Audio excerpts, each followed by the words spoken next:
We have our top equestrian of the week in here with us. We have Elle Woolley. Elle, it's lovely to have you with us. Thank you. It's so nice to be here. Thank you so much for inviting me to be on the show. It's wonderful. So a few weeks back, I guess it must be nearly a month actually, we're at Business After Hours and we were actually out at HITS, incredible facility that they've done a phenomenal job on and updates recently there. And I got to meet Elle. And we got to chatting and Lee said, oh, you should really have Elle on the show. And I said, well, that's a good idea. Woo-hoo. So here she is. Yay. And I'm going to start off by asking you how you fell in love with horses. Well, that's a very long story. I'll try to keep it succinct. We have like 9 minutes, so you're good. Okay. So my mother was an equestrian, grew up riding horses her whole life. And then when I was born, I like to say I was in the saddle before I was born, honestly. And I started formally riding around age 4. Grew up all my childhood doing pony lessons and riding my mom's bigger horses, jumping, doing all that kind of stuff, anything I could get on. And then I had a serious head injury when I was 11, an aneurysm, which left me half paralyzed on the left side of my body. So I have no use anymore of my left arm. And I was told that I would not be able to walk again, but that was not... You were only 11. I was 11. Was this a horse accident? No. It was a malformation in my brain, a vessel that ruptured and caused extensive bleeding. And so we had a physical therapist that was telling my parents, if you want her to walk again and be out of a wheelchair, she needs to start riding and continue the riding because the equine therapy will help her body rehab in a sense. And so we did. And I started with equine therapy shortly thereafter, which helped me regain like my center of gravity and learn how to use my left body a little bit and stuff. And being the person that I am, I don't like to do things low key. So I was like, I'm not going to do... She's not low key, guys. I'm not going to do therapy. I don't like it anymore. I want to jump again. I want to be a real rider again. And so that led me to get my first horse, who immediately started bucking me off all over the place. And I was like falling off left and right because I had no balance yet. Long story short, I did rehab eventually and was then scouted by the U.S. Paralympic team back in 2014, and here I am trying to go for it. So, that's so amazing, isn't it? Wow. And if you're joining us on Facebook or on the television, you actually can see some phenomenal photographs. If you're joining us on the radio or the podcast, you can go to our page on Facebook, The Horse Talk Show, and actually watch this amazing horses. Beautiful. Your equitation's incredible. I mean, it's really quite something to see. Thank you. You in action, and obviously a serious overcomer, which is... It's really quite something, isn't it? So you ride dressage with one hand. I ride dressage with one hand. What a concept, right? Right. We learned to sword fight through dressage. Exactly, so the horse is supposed to be in self-carriage, and you really don't need too many hands, right? You don't need two. You don't need one. You do need one. Anyway, I'm getting flustered. So that's cute. So talk to us a little bit about initially the challenges that you first had to face as you were kind of, I'm OTT over the top, I'm going to do this, and you kind of took this on. You got a horse and you said, okay, I'm going to do it. Talk about a little bit about some of the challenges and the difficulties that you faced. Yeah, it was really, really hard. Balance was one, and I didn't even have much balance on my own 2 feet, let alone up on top of a horse. And so I remember at that age, I struggled even leading a horse on the ground, because if he would pull me a little bit, I'd just fall over, and all this stuff. And so I needed to have a lot of help at that time. Some of the challenges, of course, frustration, because I knew what it was to be a good rider and was used to, being given difficult horses that other kids were too scared to ride, because I was like, yeah, I'll get on that. And so I would be so frustrated with myself all the time. Because were you right-handed? Yes, you were right-handed. Always right-handed. That was at least one thing, right, on exactly. your side. And so then, and I didn't know that I should tie my left arm out of the way, and so I broke that a few times coming off and stuff. And so I think the biggest challenges were just not having any balance in the saddle, and I would just, if a horse would spook a little bit or flinch or whatever, I would just hit the dirt and like then go and incidentally break something, you know? Oh my gosh. So Yes. Now, were you afraid? You don't sound like you were afraid. Oh, never She doesn't once. sound like she was afraid. I was like, no, I got a cast. We're just gonna put that in my pocket and get back on, whatever. My gosh.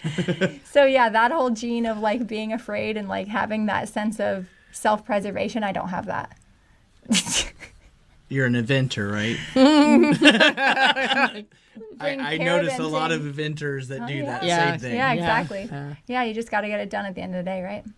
So talk about that first horse and kind of how that helped you through this journey. Was that Yeah. So that was, his name was Sneezy. Sneezy? I like that. And It's cute. we like to call him an American warm blood, hint, hint, because he was half a Belgian draft crossed with an Arab Appaloosa mix. That's an interesting mix right there. The Belgian was the powder keg and the Arab was the spark. So, So you had your hands full a bit. yes, he was a big, fat boy. I'll just put it that way. Yes. You had your hands full. He was so tough.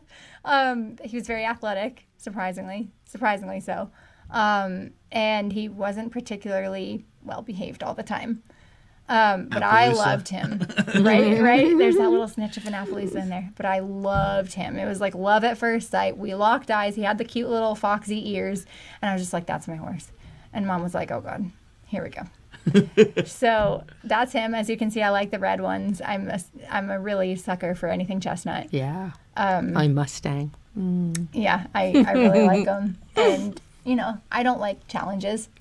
Right. Sure. So, yeah, Sneezy, he was Put a you through very your paces, huh? He did, but you know, he really taught me to I keep was going to getting say he on. taught you a lot, right? He taught me to keep getting on, and he taught me to just figure it out. Just like keep trying and work through all of the frustrations and the don't know how my body works anymore, and like really taught me tenacity.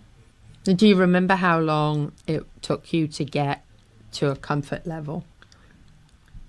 I'm trying to think.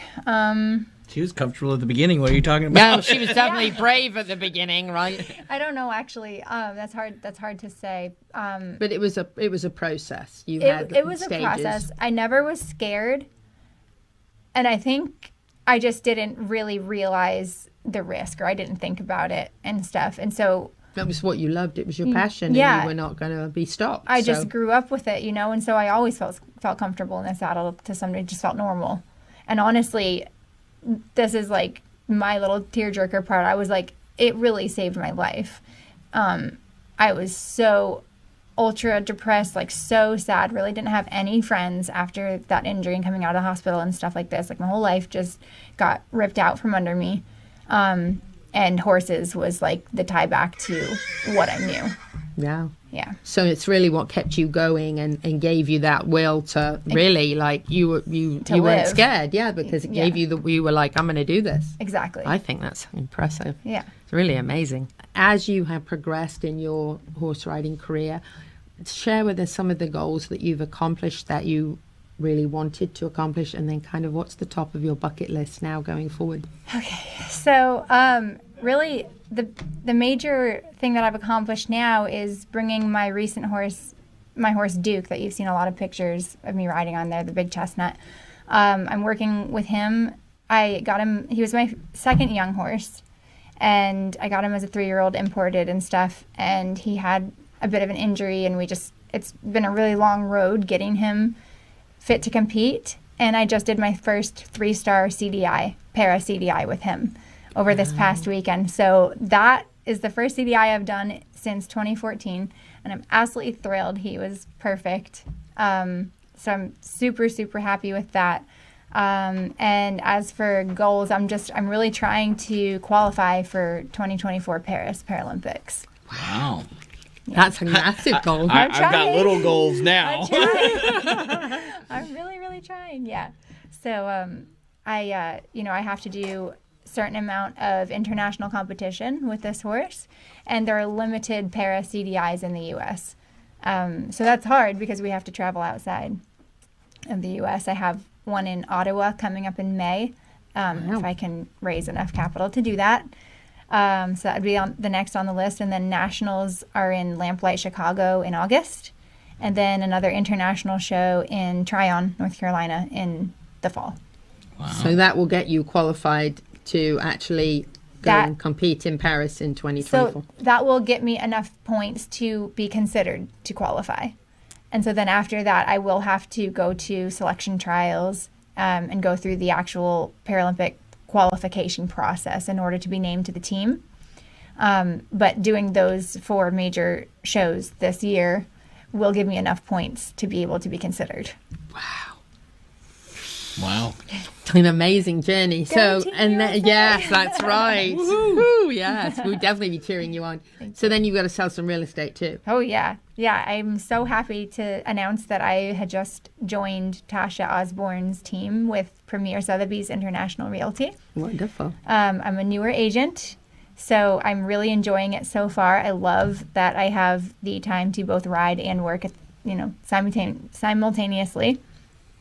And I really like the process. It's kind of like dressage with like the little nitpicky stuff that you have to do, like the paperwork and all that stuff. I actually like it. Wow. I know it's weird. I know I'm like weird like that, but I also really enjoy talking to people and meeting new people. Yes, and showing them the beautiful farms that we have here in the horse capital. Oh, yeah. Can't go wrong there. And if you're a amazing dressage stuff. person, then you know exactly what they need and are looking Yes, for, right? So that's exactly. very helpful. Yeah. So of course the sales there will help to 'cause support it's not everything. an inexpensive undertaking, is it, No, to do these things? No, and it's even the shipping internationally, and then I have to, we have a wonderful groom that comes with us. He's done a lot of Olympic games, like he's really world class, but he's also not cheap. So he has to get paid, and my coach, of course, and it's just everything that goes into it. It really does add up.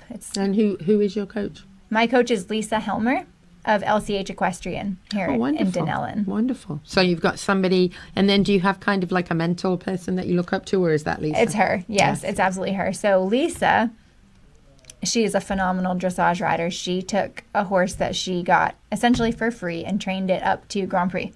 She's a gold medal rider. She got her gold medal by herself on this horse that pretty much no one else could ride.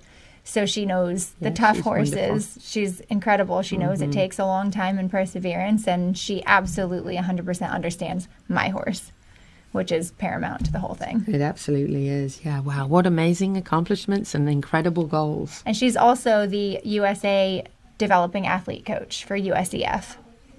Amazing. So you're in really, really good hands there. So Yes. you've got somebody really kind of leading you in that direction to make it, to accomplish this Absolutely. big goal. But, I get the impression that there won't be a problem for Elle. Right. Thank you. You're definitely a go-getter and you. overcome so much to reach your goals and not giving up. It's really incredible. That's really my message that I want to tell people, and not to be cheesy or anything, but genuinely, I really mean it, is that from personal experience, you have to have so much heart, and you have to really believe in yourself as you would believe in someone you love dearly. I mean, that's the point, right? You have to really have that confidence and that heart and that belief in your own self, and you really can do anything. And that's why when we saw her at the CEP, she walked around like she owned the place. Yeah, exactly. That's You got to right. be like that. Yeah, You have you to. do. I mean, there's no doubt. But I think you as a testimonial to to other people out there, whether they're at MTRA or Stirrups and Strides or any of those wonderful therapeutic riding centers that we have in this area. Betty Gray's daughter is an example of a young lady that won't quit. That had an accident at a young age, and I feel like you as a spokesperson, for all those people involved in those programs, that look, just because something happens to you in your life that seems to be a barrier or some kind of a disability, either that you're born with or experience later on in life, don't let it stop you. Don't give up. Become an inspiration. Become for an us. inspiration and go to the Paralympics. Why not? And that's, it's people struggle with everything, right? We all have different things that we struggle with every day and stuff. And I think it's really important to know that you're not alone in Absolutely, that, yes. and that there are people that understand what you're going through Absolutely. or can relate. Yes. And that's really what it takes. And I just feel like that's the message I want to get out there. Good. We have a goodie bag for you, Elle, the I got Overcomer. I want to excited. thank you so much for being with us.